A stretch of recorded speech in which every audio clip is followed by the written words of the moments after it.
ছেলেরা, আরে একটা ছেলে হইলে একটা ছেলে বুঝো।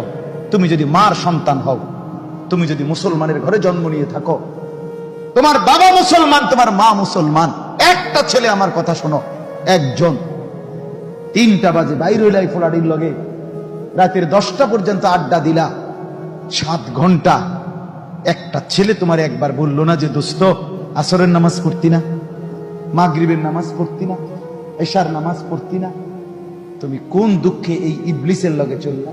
এ তো শয়তান। কথা বলেন না কেন? এগুলো শয়তান না? তো কার লগে চললা?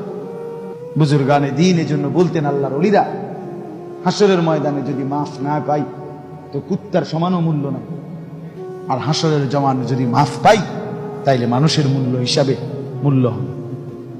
নাইতে কদর কি? আবার কদর কি? আল্লাহ তাআলা নাফরমানকে তো সরাসরি আল্লাহ বলছে